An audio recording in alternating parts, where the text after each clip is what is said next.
that the question of whether or not there might be a policy to create progress towards opening up processes, like open notebook science, and I'll get into the different kinds of processes that are possible, but that's the one that's probably most well known.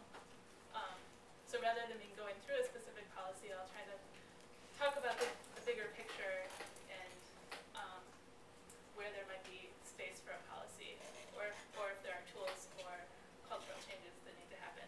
So it's a little bit higher level and theoretical, so feel free to interrupt me at any point if you want me to clarify anything.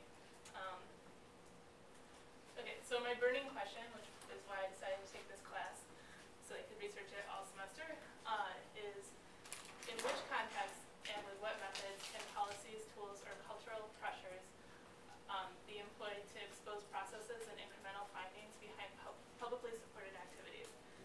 And the emphasis on publicly supported activities is less so right now in my currently looking at it, but that's generally the question. And you'll notice that the question is not just, do we want to open processes? I definitely come into it with a bias. I'll investigate the pros and cons and talk about them, but that's not the basis of what I wanted to spend the semester working on. So then I also will look at which kinds of processes would we want to open, and then go through some case studies of what have been the motivations and behaviors and activities, policies, tools, etc. In certain industries that have created more open processes, or that could be creating more open processes. So looking at cost benefits to the public at large of open processes and to the individual stakeholders in any given industry. Looking at what tools are available for coordinating that kind of transparency and for hosting findings as they get produced in the process. Looking at relevant policies, mandates, guidelines, recommendations from different players in the field, whatever it is. And then also possibilities of resentment for that. Social norms sometimes come out of that, sometimes they cause those policies and recommendations. And then compatibility, this is a big one, compatibility of funding systems and crediting systems can influence where people spend their time and what they want to bother making open, or what they fear of making open. And then external pressures for openness. This comes a lot into play. My background is in philanthropy. There's some pressure for people for foundations to be more open, but they are about the most close thing I know of. And then at the end of each case study, the idea would be to look for where are the possibilities for swaying the industry towards publishing more open, or opening up their processes for review. And then the idea, the study, which is not fully completed, but I'm laying it out, is to then aggregate the findings from the different case studies to show show one, because it's a policy class, if open processes is always the right solution. If there are cases where I think it ultimately is eventually, but if there are cases where it might not be the right time. And then to look for policies and tools and pressures that can be employed across industries, or is it all industry specific and it could be different in any given industry. And also to look at the general context of each industry to see if there are concrete imperative requirements, or if there's different flexibility and you can mix and match different contexts to make it work. And then ultimately, it's like my goal, kind of, I don't know if this is going to be possible, I'm not realizing, is to create some sort of checklist or timeline or process for your industry moving towards ways that you could encourage people to publish their process. So the first question is, do we really want to see the sausage factory, right?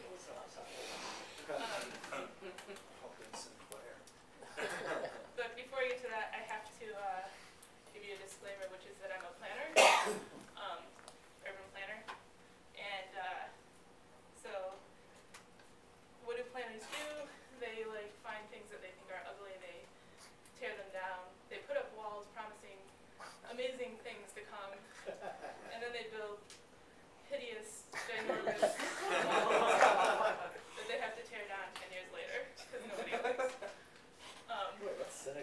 Sorry. There's a reason I went back to school again. Right. So planners have this. Oh, right. So you do that, and then you get these like aging hipsters in New York who have an aversion to sleeves who carry like protest signs saying, There's a lot of that going on. we don't want you to have this right. It's abuse. But there's a reason. I mean, there is a reason, and it's very analogous to intellectual property problems. Why planners have the right of eminent domain. This is the anti-commons, basically. This is a house in China called the Nail House, where they're not selling out, and the public doesn't have the right to force them to. So they're getting ready to build their ginormous hideous mall around the house. And so there's all kinds of really interesting analogies between planning and eminent domain and compulsory licensing and all kinds of things that people are doing in this class. But that's not really my point of showing this. I just think it's a cool picture. But my point is more that planners have responded to the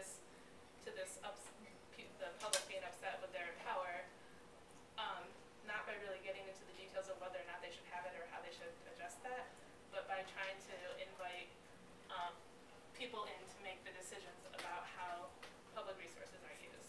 So like in the 1970s, planners were like, oh, the world's unhappy with us. They went and had a talk with God, and God had done this thing called participatory planning, which is to try and involve people in the process. And it's now the end-all be-all of planning. So I kind of buy into it, despite how cynical I sound, and I'm really interested in creating opportunities for people to contribute to processes. So that's kind of my motivation behind this topic.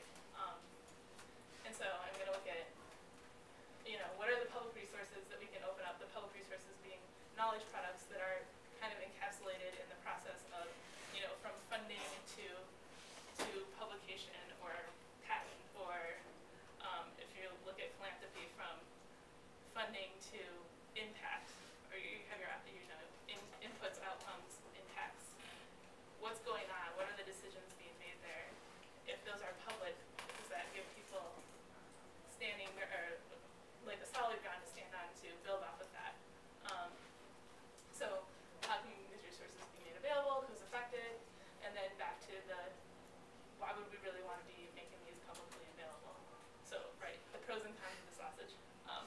And this is actually a picture of sausage, but the title of it was Brains on Go, which I thought was kind of appropriate because I'm talking about exposing your thinking processes before you've had a time to like vent all your stupid or filter out all your stupid thoughts, possibly. So since I'm so confident, I'm going to start with the cons. The cons of opening up these processes, there's a few. So there's the everyone has this reaction, like I don't want people to see all my stupid mistakes and that sort of thing, and we have this need for privacy. So not having privacy or creating more motivation or respect for or any kind of incentive for people to open up their notebooks to the public could have the effect of creating more emphasis on near-term effects, near-term products. You spend too much time making sure that, like, to use the science analogy, like, your handwriting in your notebook is neat, whereas you never would have cared before. Or it could have the effect of, you don't know, like, you have the end goal in sight, so you're a nonprofit. You know what your impact is going to be, but you don't know how to, like, show every day on your blog or something what kind of processes you're going through. We're all kind of familiar with this because when they started Twitter and these sorts of things, all of a sudden everyone is trying to create something every day, and we get tons of junk as a result. So there is a real risk of that sort of thing in trying to value process. There's also the other risk that the process would still be underappreciated, and that those people, once the capabilities of working on it, say, reviewing a colleague's text and making substantial contributions in terms of editing. That's a really valuable thing, and I think most people would say that, but the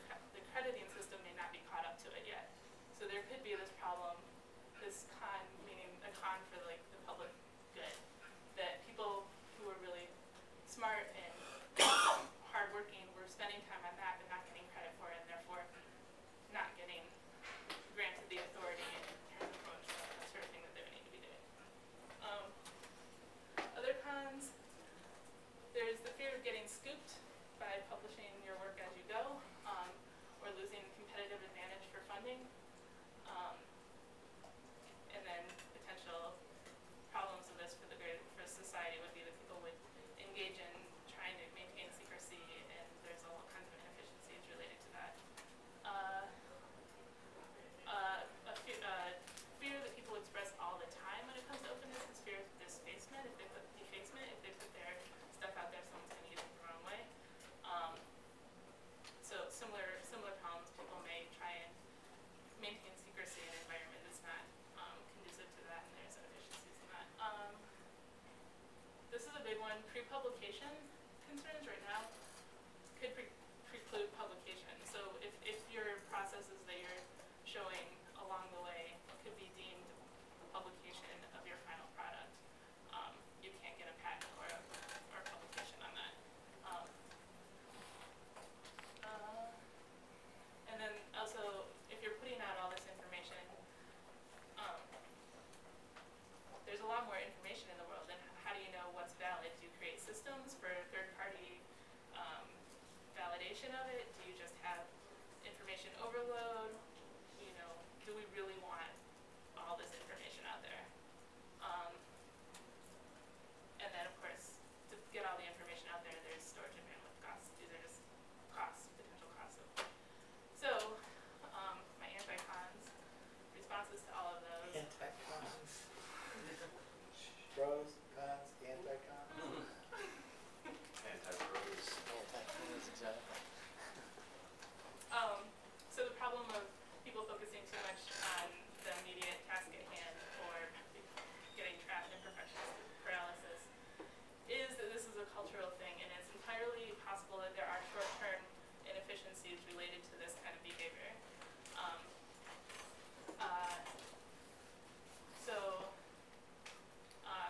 You can accept that. Because I accept that to a certain extent, because I think eventually it's the right way to go, and that there are people change culturally. Like if this becomes a problem and everyone starts focusing on that, then the world's going to say, how come we're not having as great an impact in the bigger picture? Why are you not creating as many publications or whatever as you used to? And it will become looked down on that people spend time doing that and focus on that.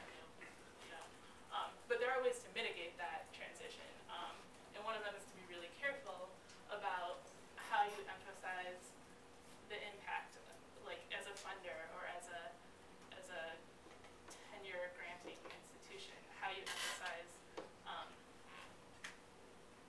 activities in terms of near-term or long-term contributions to whatever the industry is.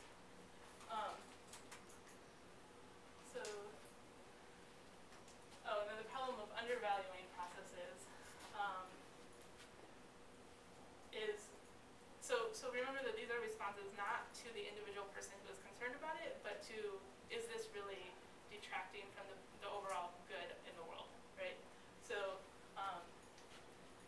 in response to that concern, the reality is in most industries, if you are highly involved in the process and out there and have your name out there, people are going to know, people are going to appreciate that.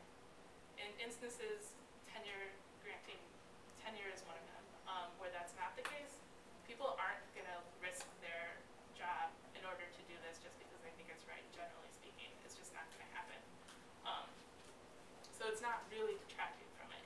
It is potentially a roadblock to making it happen, but it's not, that concern isn't really detracting from it. And then eventually, especially if it is a roadblock, and that's causing it, there will be new crediting tools that balance the true value of the end product and the in-process contributions.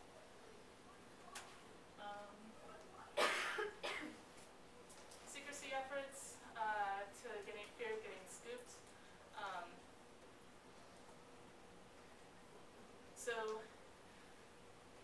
there are a couple solutions. One is to make sure is to create social norms. Why is that?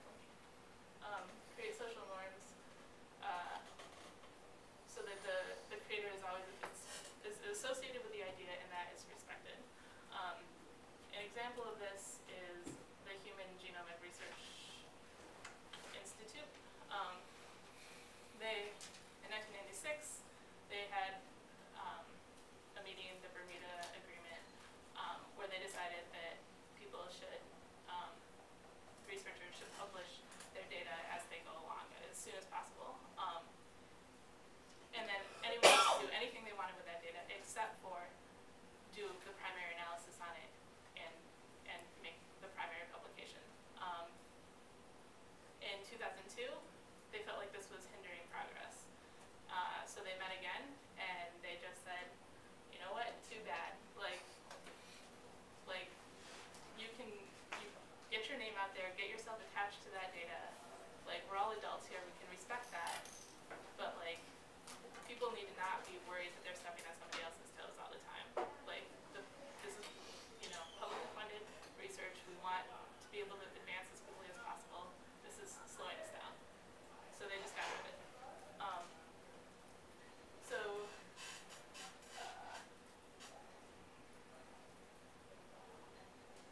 So that's one approach. Too bad. That's life. It's the better way. Eventually, it is the greater way to do things. The other way of dealing with it is to create incremental funding and accreditation systems. So, for example, in the genomics industry, they have this thing called community resource projects, where you basically, the data itself is funded.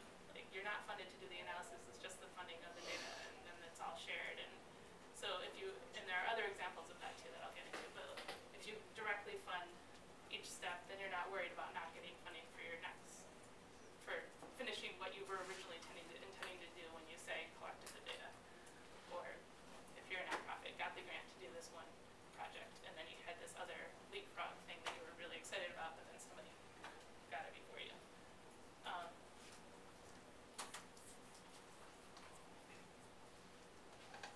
Fear of defacement. Basically, the solution is to get your name out there a lot, to counter any kind of negative criticism with a lot of positive criticism. And my response to people who are like, well, but still you could have negative criticism, those people who are going to be so worried about negative criticism of one thing that they put out there probably don't have that much out there. So like, if they are intimidated and don't want to put their stuff out there, it's not that big of a loss. It's like one thing, right? I'm not saying it's not a loss, it's just not that big of a deal. And culturally, I think they would eventually adjust. More anti-cons.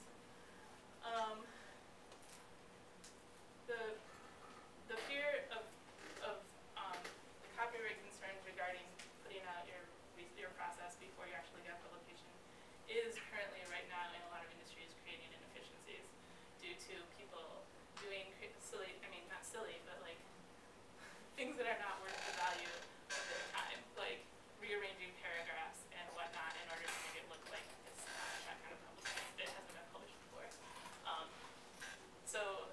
So that's again a true inefficiency. I think in short term, but there are policies and critical mass type responses that are happening to counter that I'll get into. And then the problem of being difficult to determine the validity of all that information. Basically, the situation right now is that publication or regranting or whatever of the work retroactively validates whatever was put out before. Not every single step of it, of course, but just in general. So that kind of reminds us that it's really important that official peer-reviewed publications continues to be a part of this process. And then also, in terms of, one, you don't need to read all the working papers. You don't need to read all of the notebooks or whatever. You can go there if you want to. It's not, there's no, there's still the other systems in place. This doesn't negate that. So it's just an addition. It's not really overwhelming you. In addition, the creation of filters don't really present a huge potential misuse of funds, which is kind of why we won't build it unless it's valuable kind of argument. Same sort of argument with storage and bandwidth costs. They're minimal.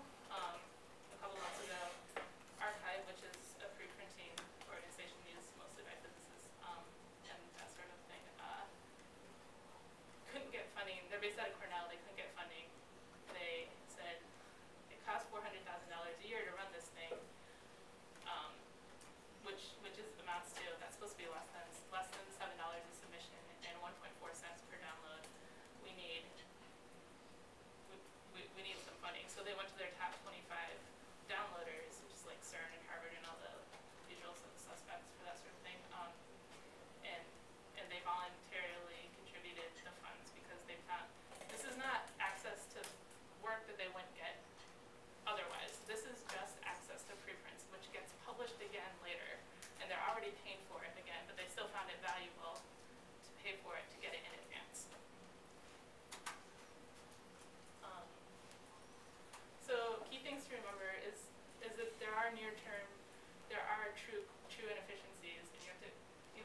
don't mandate open practices when there are really true inefficiencies. So in general, a lot of this is based on people won't do it if it doesn't make sense.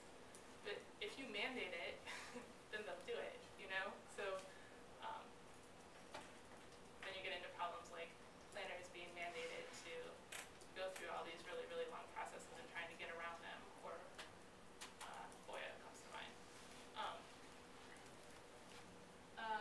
And then the final thing is that preclusion of publication is a really key thing in multiple areas because it validates it, it makes it so there's not the inefficiencies of secrecy.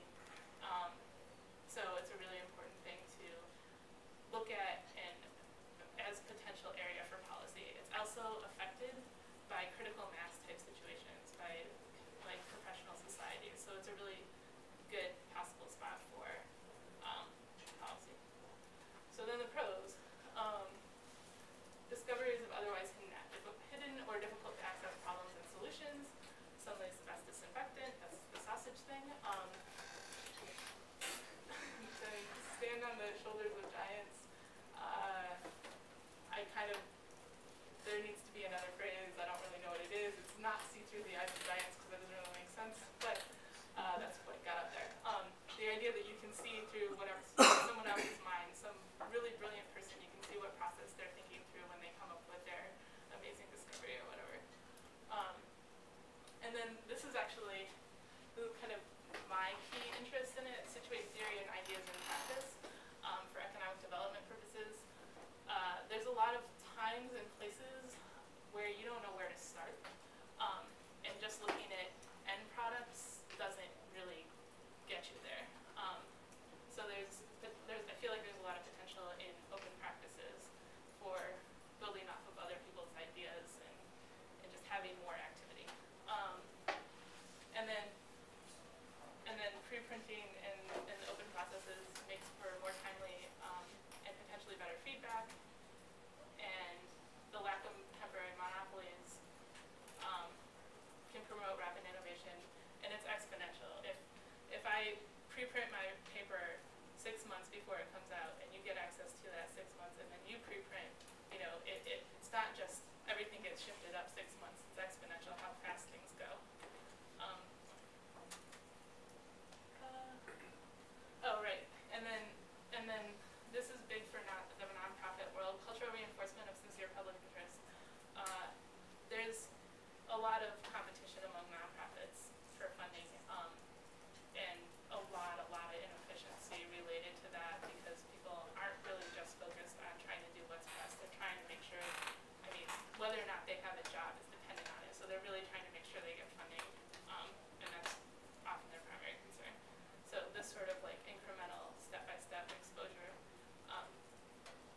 kind of in this like chicken and egg kind of, if you behave this way, then you believe it kind of way, could reinforce that with the public interest.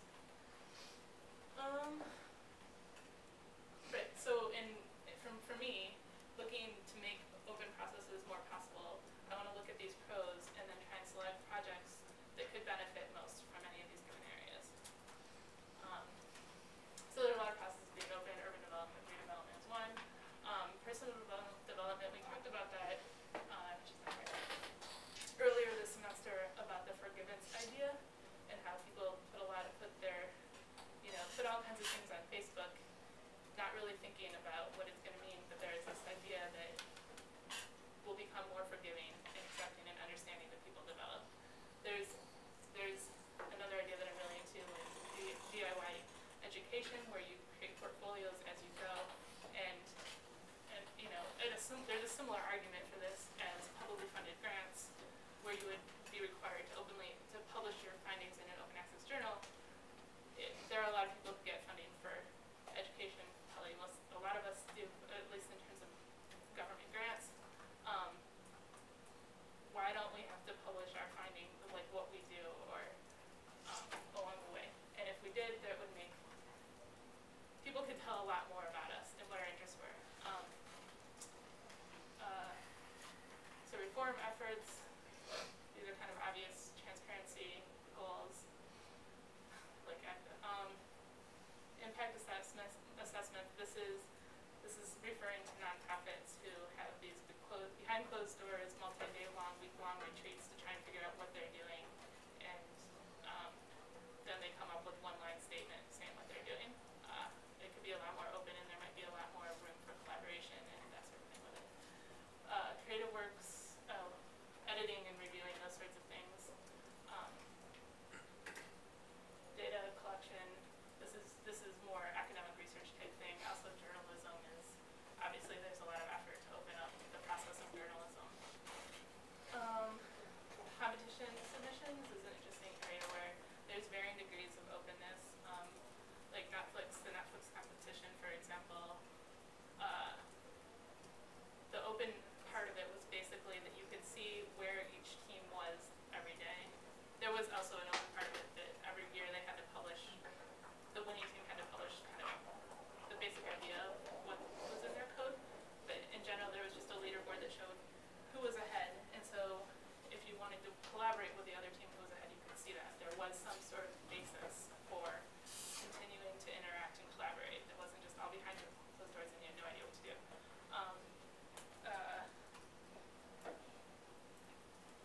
Well, yeah, so also Inefficiencies, which is, you guys know about Inefficiencies? It's just a collaborative, we need this, can you solve this problem? If you can, we'll give you a prize kind of thing. And it talks as if this is great and collaborative because they get people from all kinds of industries to come together and work on this. However, you enter this room, which is called like a collaboration chamber or something, and basically it means you can't talk to anyone. Nobody can see what your IP is that you create. Like, and you will have like a really, really secret passageway to submit it. But in the last month, they came up with ways that people could collaborate because people who were using the site really wanted to connect with other inventors and collaboratively make submissions. And then open source drug discovery is a really, they have a lot of the pro benefits going on for this. Okay, so I have to make another confession, which is that I'm not an information policy student, I'm a social computing student. And I came here because I was really excited about all the tools you could build to enable opening and collaboration and all of these things that I think are cool. And there were all these processes that that I was at the time becoming familiar with and were really excited about. And how many of you have heard of mixed ink? None. Yeah. So I love mixed ink. Nothing has happened with it for like 2 years. But it's really cool, and if there's time at the end, maybe I'll show you the video for it. But these are the kind of things that basically people can contribute to a document. All of their contributions get saved. You get voted up. The final version gets voted up until you have one final document, and you can see where each part came from, who contributed each part. It's really cool, I think, and nobody talks about it. Nobody uses it. Like, there's a lot of things like this, I think. And then, like social bookmarking, there's like Delicious. I still use Delicious. There's Digo. Like, but the excitement about this seems to be gone, right? These are like repositories of your thoughts that are in your head that you just stick up online, and it's really, really transparent, you know? There has been some progress. There's now Digo version 4.0 beta, which is kind of cool. But you don't hear all about it. What you hear about is Twitter, which is like the most, of course, lame, boring, nothing exciting to it social computing app ever. But it's really focused on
level funding of scientific research, and attached to it is just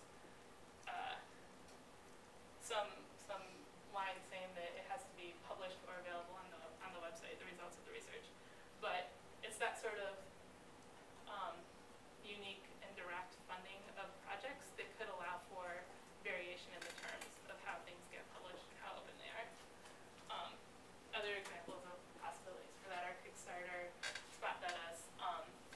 These are ways of more directly connecting the funder and the project, so you don't have all the concerns necessarily of, well, if I'm open about this, will I continue to get my funding? You know, like you compete every time.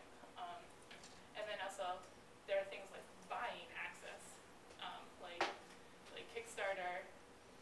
One of the ways people allow for varying levels of support is to say, oh, I'll give you a preprint of my book, or I'll give you blogs as I write it. So apparently this is something people find valuable. I'm not sure how much it's truly valuable and how much people just think it's kind of fun for right now because it's unique. But in general, that's a possibility. The community resource projects, direct funding of data collection. Also, when the National Human Genome Research Institute met, they proposed that there should be a new form of publication, which is your project plan. Whenever you figure out what you're going to do, you should publish what you're going to do along with the timeline, so everyone knows, and it's not you don't have as much like competition to finish it first and fear of scooping and all of that. It didn't really go anywhere as far as I can tell, but I thought it was a nice idea that kind of got buried in a document from 2002. And then there's also efforts to make new crediting schemes. Did anyone go to the talk by Kathleen Fitzpatrick in the library earlier this semester? By who? Kathleen Fitzpatrick. So her big concern is that academic jobs are basically not really going to happen. They're really not so viable, but there's still a requirement of tenure. So that seems to be a problem when she's in favor of publishing this online and then giving people credit for making edits and reviewing other people's books and this sort of thing. So she's building the system, well, not herself, but it's being built. And just by the mere nature of having it and creating a crediting system, there are people, like she's a Pomona, I think, has created a revised crediting system, requirements for tenure that include and value things like comments on other professors' blogs and that sort of thing. So, yeah. Competitions, I talked about that. There was the Open Notebook Science Challenge, which was, chemistry is a really, really closed field. Lots of things are funded by Dow and that sort of thing, so in terms of science, it's really closed. And they had this problem that they didn't know I don't know what I'm talking about here. They didn't know the solubility of certain compounds needed to cure malaria. So they just created this Google document, and you do a 20-minute experiment and put in the answer. And then based on that, they gave people money for the most, like whoever put in the most time, that sort of thing. But this was like breakthrough in chemistry. And then there are other things that are journal publication requirements for opening your data and possibly processes stuff with this. But Dryad doesn't. Dryad is a data repository. There are many to put your stuff in there. Well, they have partnerships with a lot of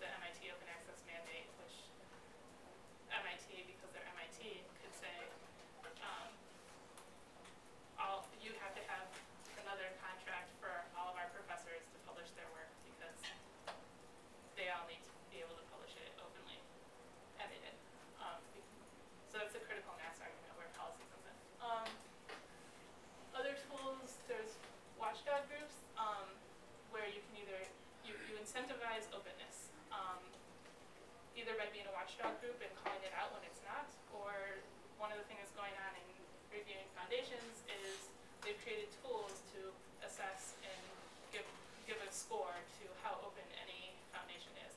So just so you know, foundations, like, only 69% of foundations over $100 million in assets even have a website. Very few of them publish annual reports.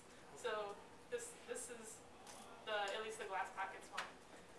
They have a set of like 96 questions, and they see how many of them they can answer by using your annual report. Really basic stuff, but like in such a closed field, this is one way of getting into that, where there's not the social norms for openness, despite there being extreme external pressure for it. Then there's always, of course, opening up someone's process against their will. And then there's the tools issue, like how much they're creating tools so that if people did have processes that they wanted to share, they had a place to put them. So WikiLeaks, CA-BIG, which is cancer, I don't know, it's like social networking for cancer researchers, but it's like, it's really, really well used. So the tool was valuable. GenBank, archive.org is the preprint publication. That is much more big culturally based. Like, physicists were sharing data forever, and so they just built this tool because they needed the tool. And then that made it so that they had no concerns about pre-publication precluding publication. Document Cloud is for sharing all of your resources for journalism. If you do investigative journalism and you get all kinds of documents, you can put them all up on there. It's a new project, but the Associated Press and New York Times are in it. And then the Kathleen Fitzpatrick project that I mentioned. So my idea is to go through case studies, I'd love feedback on this, of different industries to see which are the key factors that really have to happen in order to allow for open access. Like, how many, do you build a tool and it doesn't come? Do you create a mandate and people just resent you? You know, which is the order and that sort of thing. So in looking at these case studies, I want to ask, first of all, are there really the benefits to doing it in that industry? And then do they conquer the cons? And then do they have the tools? Do they know how to mandate recommendations? What are the social norms? Is there external pressure? And appropriate accreditation or funding? And then who after you looking at all of this, still has possible power to sway the processes towards openness? So the first one was open science, as you can tell from most of my references. Are the benefits available? For the most part, yes. Sunlight is a disinfectant. It's not a huge incentive to open processes. Like, it already has a peer review. People aren't really doing shoddy stuff and trying to hide it. Standing on the shoulder of giants, that's pretty good. Like, you want to be able to do that in science. Being able to do it by seeing their processes is a pretty big perk. Feedback on process, also pretty big. That's a lot of what collaboration goes on. Situating theory and practice, coming up with new, having an idea, and being able to look at how somebody else did something right there is a pretty good benefit. The main benefit is rapid innovation. Based on reduced tempo monopolies. So does it conquer the cons? The concern that people have in other fields of being paralyzed by feeling like they're being watched doesn't seem to be a problem at all. Underappreciation of efforts. Their response has been to create new kinds of publications, the data publications, which have really caught on, project cam publications, which have not caught on, but were a good idea, I still think. And then also, in this industry, it's largely a social norm to be open. It's not like a how good are you at being open. It's just are you or not, you know? So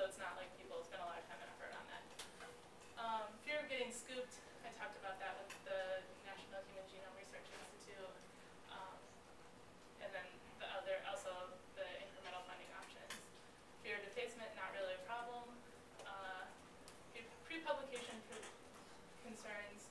They have things like archive. There's precedent for allowing this, but it is still a concern. The response has been professional societies. And then also journals requiring publication of data, at least. Determination of validity. Sort of, you do your DIY validation if you're interested. Otherwise, you have retroactive validation from peer review publication. Storage of bandwidth. People are willing to pay for this. So, are there tools to support collaboration and host findings? Yeah, there's things like Podium Commons, which started by a couple people who wanted to have a place to put these things. And then these other ones I've already gone through. Other relevant mandates, yeah, the National Human Genome Research Institute, they have really specific requirements for when you have to publish your data and that sort of thing. External pressure, somewhat, if it's publicly funded, sure, it's not a huge factor. And, you know, there's the gene patent case that we talked about last week, I think, that says we don't want everything behind closed doors. Or not behind closed doors, but locked up in some way. Are there appropriate crediting and funding schemes? This is slow. There's the data paper as a project plan. And then direct funding. This is a map of that. These are some of the community resource projects that have been funded directly rather than funding the analysis, but just funded public creation of shared data. So in this process, like, I wanted to know who was left with the authority, or where was the potential to create more openness. And as I've kind of hinted at several times, professional societies were big players. And I also think there's a lot of possibility with the crowdsourced funders, even if they have almost no say in actually what gets funded, it can still create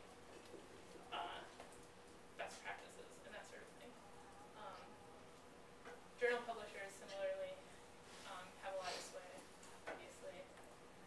Scientists can create their own tools. You don't have to be a scientist. You could be like an SI student and create your own tools, I suppose.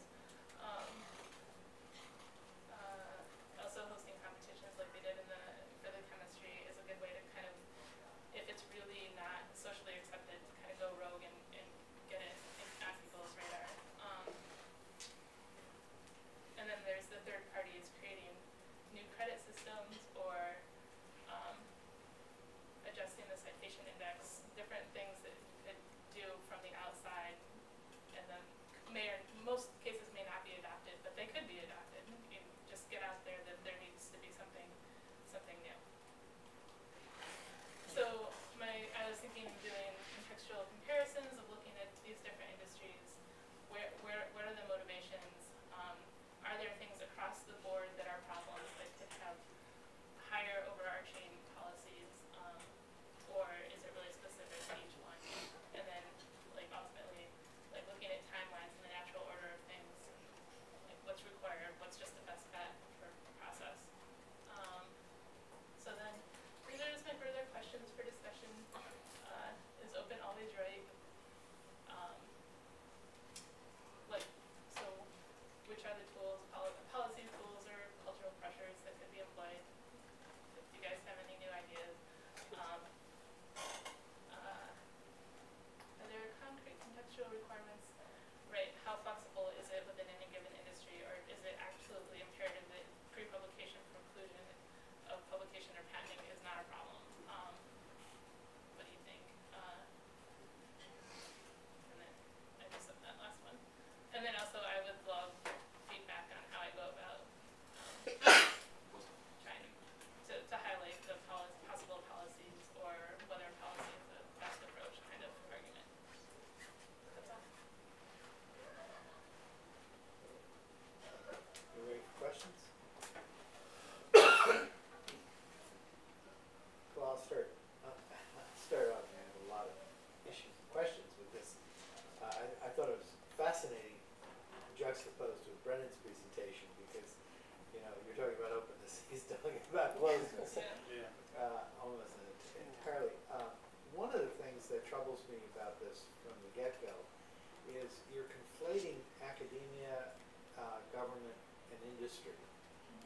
seems to me that the pressures are different. You talk about cultural pressures. I mean, if you're in a pharmaceutical company and you want to publish about the new drug that you've just discovered, you get fired. I'm actually not talking about industry. Like, Well, you keep saying cross industries. Oh, I mean cross Disciplines? Yeah, I'm sorry. Okay, well, But then, yeah, I recognize that as a totally different thing. okay, you should use a different word then. I'm sorry, okay. Because the pressures on industry are significant. But the other thing is that, as you've noted from some of the other presentations during the term, like when we talked about the Bayh-Dole Act and the like, there's a lot of pressure within universities to patent discoveries, and those pressures totally mitigate against any kind of openness. The other thing that seems to mitigate against it is that, and you get into it. I mean, I thought you were incredibly comprehensive, and you did get into this, but the whole publication, the publishing industry, the publication of journals and the like, and the entire promotion and tenure process and the incentives for academics to participate in that publication system are still such that you have the gatekeepers of the journals that determine what is good science and what is bad science, what is good work and what is bad work. And those are respected by the various institutions to the extent that it makes it foolish for anybody to consider the openness that you're advocating. And that's not entirely true, and the other pressures are coming along. And some institutions are getting better and better about this. But there's a lot of contradictions and mixed messages that researchers are getting about whether to open their work or keep it closed. And so, you know, and given that we live in a capitalistic culture that values values ideas as property, that's going to have to give before you're going to get a substantial move, it seems to me, toward openness. And I think there are a lot of, I think you're really pointing out a lot of movement in that direction coming from many sources, but I think that's what it's going to take, and it's been a long, hard battle to try to get past that, the proprietary nature of ideas. That's sort of a comment more than a question. Sure. I mean, I heard some of the same things that you heard, Victor, about cross industries, but I think I kind of liked how totally, I saw this as like a kind of almost a manifesto towards openness, right? And like I really liked that because it was a manifesto that had details and it was very broad-reaching and very forward-thinking. So I mean, from a strictly policy perspective, I saw it as kind of saying like the current way that we think about ownership information and collaboration and writing is wrong. And that's a very big policy recommendation. It's like a huge overarching policy, but I kind of liked that because it was so oppressive. And I thought that was, so I don't know, I mean, I can see what you're saying, you're right. I mean, I think we're saying kind of very similar things. I think we are, because I liked it too in that regard. I was focusing on that word industries though, and I thought you were talking about that. Yeah. I think there's a lot to be said for, like, example, you know, you talked, one of the things that struck me was you talked about tenure and how the different systems of valuing people's contributions in an academic context, like that's totally interesting stuff, and there's so much to be done there, and I think you could this could be the basis of your doctoral dissertation. Yeah. Right? We've gotten that comment for every project I've done since I was in 5th grade, but yeah. Yeah. I mean, I think it's very, very, very smart, and there was, for the amount of breadth that you've had a surprising amount of depth as well. Right, like I feel like the breadth is, you know, I understand that I'm comparing discipline, but I think there's a really, the point is kind of in doing that and getting to what are the really fundamental critical things, like in human nature that make us averse to this, or in capitalism that make us averse to this, or whatever, and how are they being addressed in different fields, because it's different in every field, and like, I think like the possibility of aggregating those within one field and seeing how they can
possible for people to be open about their research beforehand.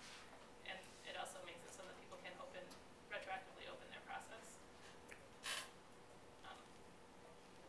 Still not sure if I answered. Yeah. I have a question. I don't know if this is applicable, but when you did your Google Summer Code and the human genome, I remember where I think it was Yahoo had an algorithm that you drive by, and you see if you could like figure out that algorithm. Would that be applicable to like when you have to figure out code and stuff like that?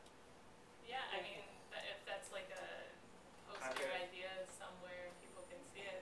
It's open process. Sure. Sounds fun. Just looking at the open science or open notebook science stuff, I'm wondering. I mean, it's trying to encourage you to sort of publish as you go, but what's the real granularity of that? Because, yeah, I mean, it's. I mean, I'm sure that's a work in progress and something that will never be completely agreed on. But is there any sort of I mean, norms? there's opening up your computer, like Well, doing or streams so right, that or they entering see all your everything data. as you're doing it, Right, yeah, right? just putting it on Google Docs as you go and sharing it with the world. Which, you know, Summer Google Code is kind of like as you work on the code, it's right, open. right, it's all you right know? there. So that's a far extreme. Right, There's right. there's just publishing your data set after you get it accepted for publication. Right, you know, right. like there's kind of everything in between. Is there any kind of norm, or is it I think still? the two extremes are the norms. Yeah, are they? Okay. Right on, that's cool. Yeah, I mean, and then also with open notebook science, there's a lot of, you know, your computer's not totally open. Right, But you sure. are posting all of your notes, sort of thing. That sounds cool. I'd like to follow some projects. You know.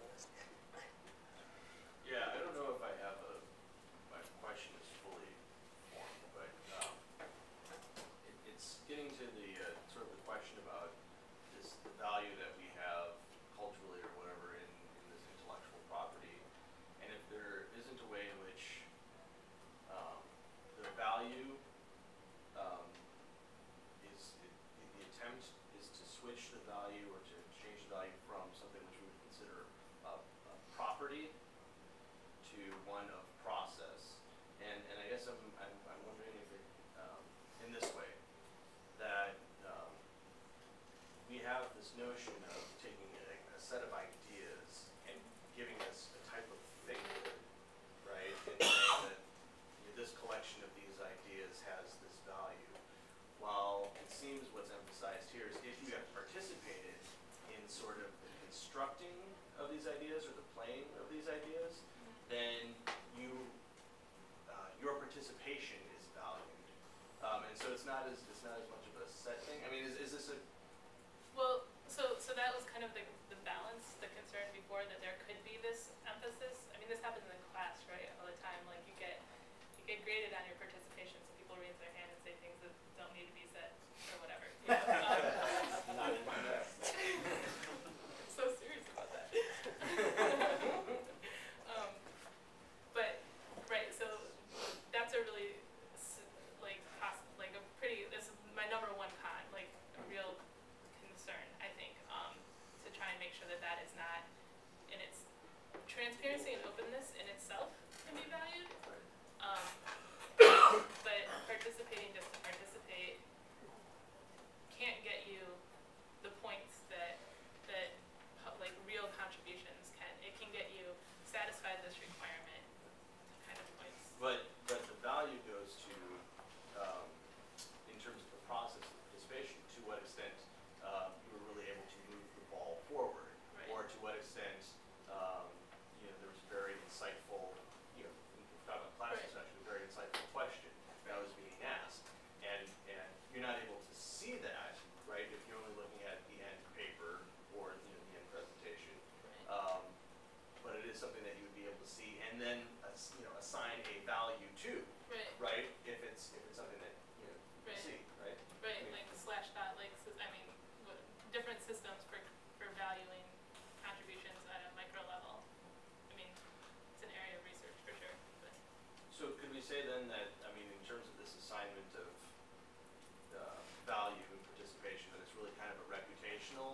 value or a reputational, I mean, instead of property value, have sort of a value in one's reputation as being a person who steps up or can really, clear the air with, when there's confusion or something like Right. that. I think the reputation part of the value in reputation is clear, but I don't think we necessarily, I mean, there are these systems like Flatter and like Woofy distribution systems type things for valuing someone's reputation basically with monetary value. But I think there is like a lot of evidence that with the right social norms, if you're connected to good ideas, you'll get the things that people are willing to, you'll get the funding, you'll get the credit, even if it's not, as long as there's not efforts that oppose that, in terms of like tenure efforts that might say, we don't care about that, that's not in our rules, we don't count it, it is valued, and it translates eventually.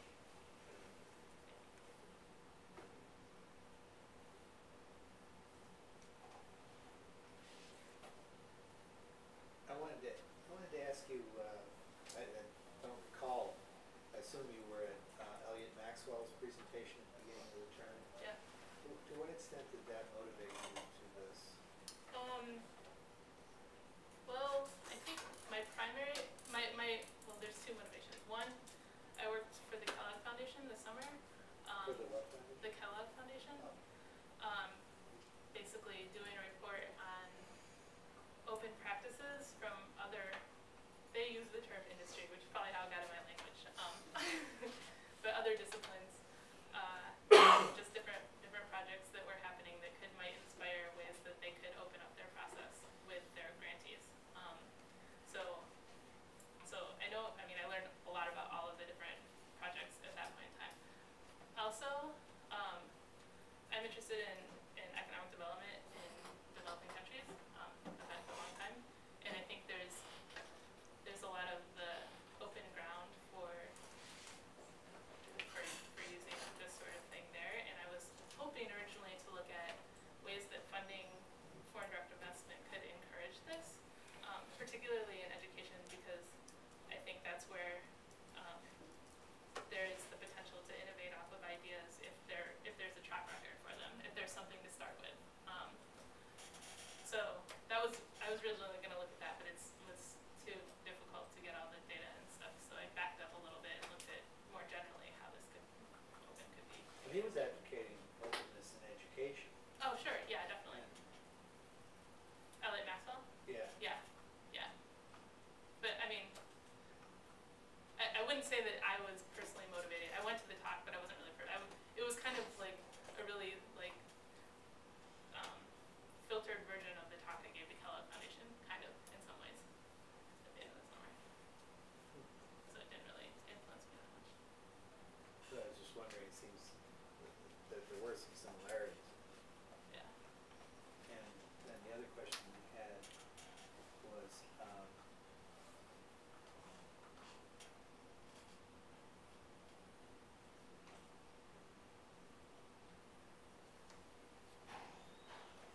I asked the one already.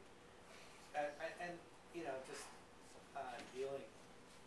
dealing more directly with the economic motivation for secrecy. Yeah.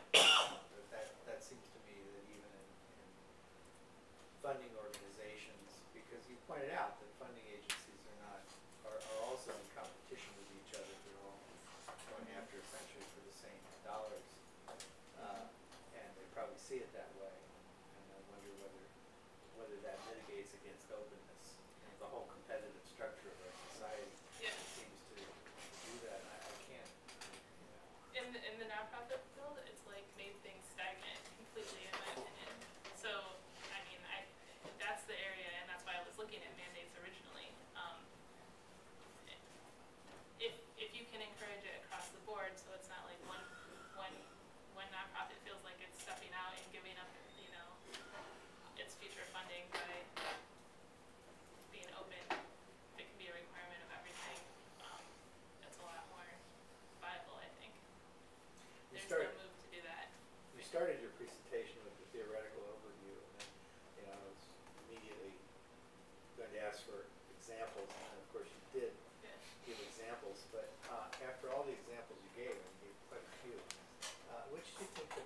successful implementation is?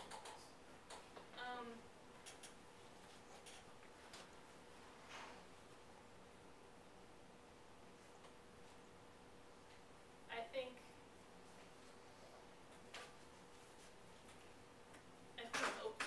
creating the I don't know. there's value in like in all of them that have happened, but in pretty much each one of the examples that have happened already to date, it wasn't that hard of a move. Like it happened there and in that field for a reason, so it doesn't feel like it was super. I don't feel like it was that in and of itself was valuable, that move, and successful. But I feel like the implications of it for other disciplines are significant. So like, just like the MIT open access policy, not like sounds really cool, not really that big of an impact for MIT, and that because they can do that. Potential for transferring it to other things, I think, is significant. Does that make sense? Yeah, Yeah. Okay. but I just wondered whether, the NIH open publication movement that was spearheaded by the former head of NIH, I forget the name. That was one that was very visible, Yeah, it was. It's. and it still is. Uh-huh. And I wondered, I haven't recently heard whether they've had much impact on commercial publishers. I mean, I think they're having the effect they want. I mean, like, people are following it, so I guess it's having an effect. I don't know if it's having a domino effect where everyone is changing their policies, saying, But you sure, this is not embargoed after a year. You haven't found a direct, a source that would give you a current assessment of their impact. No, not specifically directly assessing their impact. In terms of, do you mean in terms of how other Well, journals are responding? Well, one of the motivations for that was the problem in academia of an academic researcher publishing their work, and then the university, the institution they work for, having to purchase it back from the commercial publishers, because they give up their copyright to the commercial publishers, and then they have to buy it back. The NIH open publication effort was designed to counteract that, so that the information, I don't know that it was necessarily a move to open, the kind of openness that you're talking about. No, it's not. It was really it's more distributed. after the fact as a publication vehicle outside of the commercial publishers. Right. And the only question I had was whether that succeeded at this point. It started about, 5 or 10 years ago, and I don't know whether, I just don't know whether Yeah. it succeeded or not. I haven't followed it. Yeah, It was interesting at the time. I didn't realize it was that old, for one. I've been under the impression that it's not really questioned. Knowing that it's that old is really curious to me, actually. I'll have to look into it more. Yeah, I'm really surprised by that too, because I know it's around and people are definitely doing it, so Oh, probably no, succeeded. it's at least that old, yeah. I mean, well, you can look it up, Yeah. but, Yeah, it makes sense in terms of resources that are out there. it started field. small, I Yeah. don't know how big it's gotten. I just haven't followed the development of it, so Yeah. I just don't know if that's an example that you can point to, Yeah. of success. I'll look into it and put it in my paper, and then you'll know. Have you, have you had any success / interest in actually looking at your field of urban planning?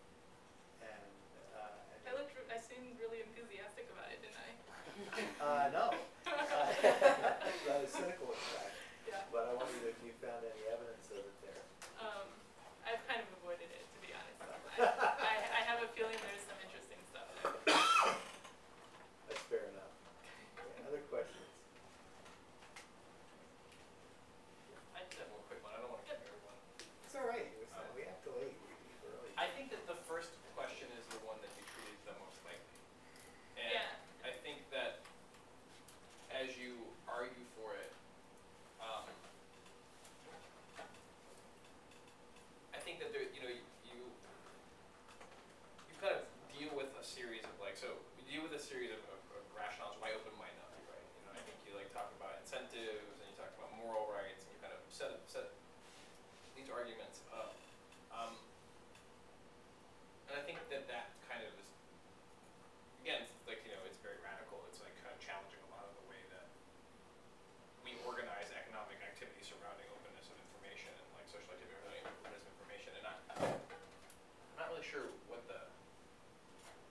exact question I want to ask you of this is, but I just felt like you could have treated those a little bit more strongly because they're so entrenched Yeah. that to say like, you know, we should create a model of allowing, we should create a publishing model that allows for this. Right. It's very easy to say, but Right. yet very hard to do when you're dealing with like a series of actors and So you mean, like, so when I went through the pros and cons, I said for the public good, like for the betterment of the whole good. You mean more specifically looking Well, at individual how does it incentives? necessarily do that to some Yeah. degree? Because there are people out there who would give you an argument, well, the for-profit publishing system is for the public good. And that's Right. the best way to serve the public good. Right.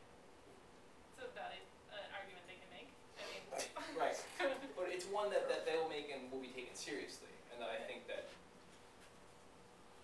you know, I think it might strengthen your paper if you engage it okay. seriously. As a serious argument. Like, because I think you have a certain presumption that openness is good. Yeah. Necessarily. And I think you're probably right. Yeah, but I see, like, I feel like in moving through those, I was kind of like, and so this part doesn't matter because this, you Right, know? right. And I could not have that tone in my paper. Yeah, yeah. Even if you think it, it's like Yeah. if you treat your opponent with respect, it makes you seem more important for knocking them down. Right. Like people see you beating a straw man and they don't think it's really significant. I did spend a lot of time thinking about that why it doesn't matter arguments, just so you know. Even though I can tell it was a stretch. So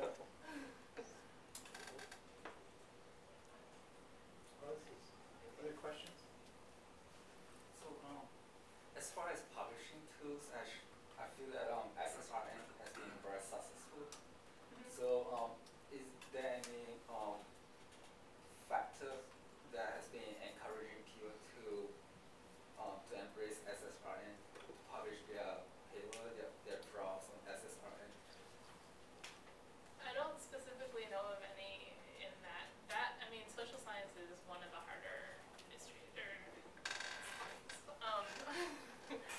So, and I'm not as well versed in it, but I also don't. I haven't come across anything that encourages it other than that it's available and people are doing it. I don't know what the motivations are or what has created that, but I should definitely look into that. It's definitely something I should know. yeah, that's something that I'm amazed that more people in information don't publish in SSRN because in law it's everyone publishes in Oh, SSRN. really? And if you were there might be some lessons you can learn from legal publishing because it's almost all open.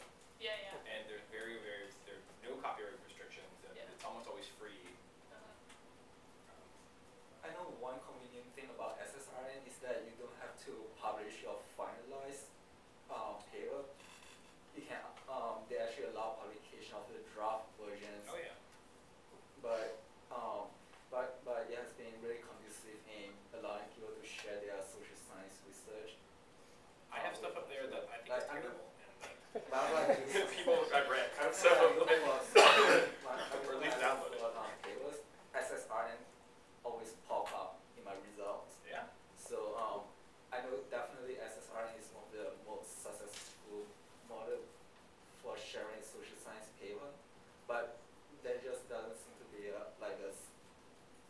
any factor or reason why people are doing it, why people are embracing that Why did you do it, Bobby?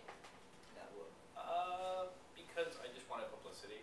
I felt that if someone were to read a draft of mine and they might cite it and then get my name out there and respect and just to put it on my resume because it's, you know, and there's no point in we're doing all this work and having it just sit there languishing on my hard drive. Like someone might find this. The most thing I'm cited most for is my definition of what an avatar is, which is not what I consider to be anything good about my work, but people cite it all the time because I just put it out there. So I did something good for someone, I guess, right? Right. I think that sentiment is a common when people are doing this sort of thing. Yeah, so that's like a direct example of what I was wondering about getting at earlier in terms of like the motivation was the value that was being sought was really a reputational one, right? And so the value becomes one more of I'm sorry, this for me it goes back to Homer, right, and Achilles, right? The difference between Kleos, glory and reputation, and stuff, you know, the treasure and the shields and so on and so forth. And then you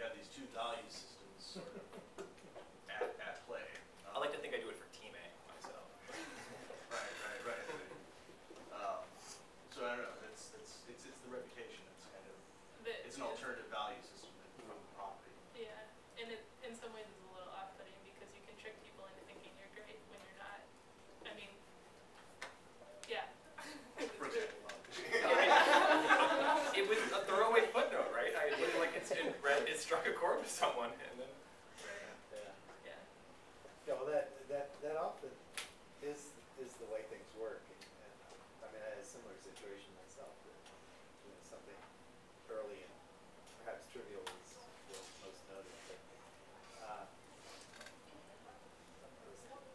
I was going to comment that early in my career, I was working in Washington, and I was interested in the American Psychological Association because they had a very innovative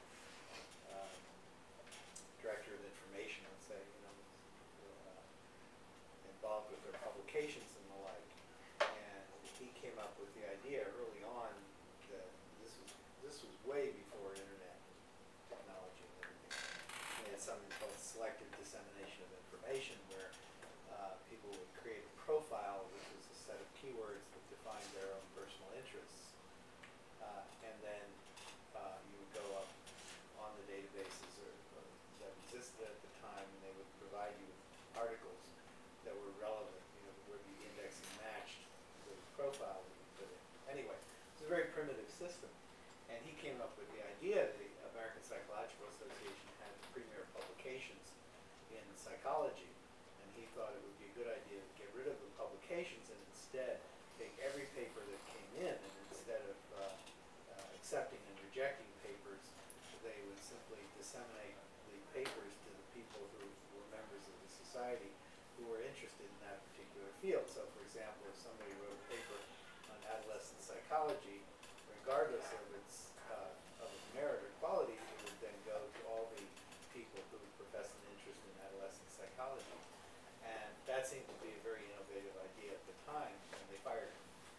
And the reason they did was because the old bulls, who were the editors of the journals, who were the gatekeepers of the publications, making sure that the only things that got published in their journals were things that essentially supported and ratified their own research and efforts, simply could not tolerate that threat to their power.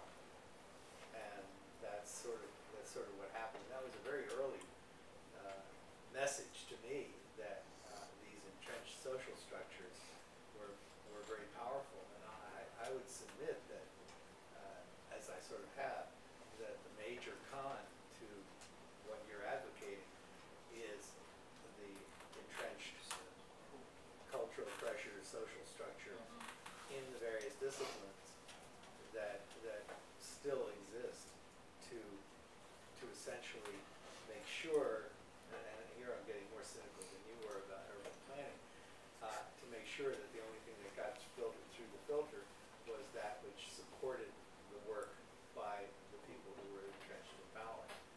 And I read an article recently, not too recently, probably about a year ago, about the fact that cancer research was like that. That someone who was doing truly innovative work was unlikely to get funded because it was risky. And that what they were more likely to fund is that research which simply supported that. And then you could go back to Thomas Kuhn's book, The Structure of Scientific Revolutions, and he points out in looking at the philosophy and sociology of science back through the centuries, that essentially this is sort of what happened in normal science. Scientists see what they expect to see, and that anomalies are relatively rare and very difficult to promulgate. And he goes through examples of Darwin and Newton and Einstein, all these people that came up with essentially anomalous results and tried to explain them, and that it was very difficult to do that. So that this plays into that whole social structure that's still very entrenched. So the more I see it, the more cynical I get about it, because it's just, as soon as you threaten someone's power or intellectual work, you're in trouble. That's why it's good to have credit flow to you and money flowing to you through multiple pathways. Why it's good To have credit and money flowing to projects and people through Right. multiple pathways, so there's a lot more flexibility and all those sorts of. Yeah. Well, thank you very much. Thank you.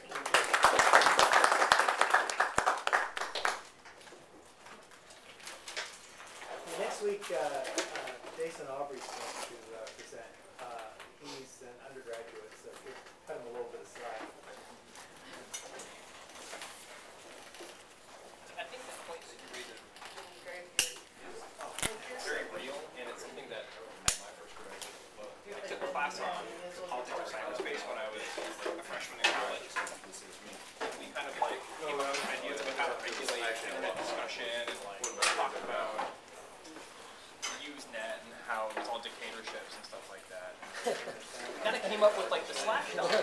So, Nice laptop model.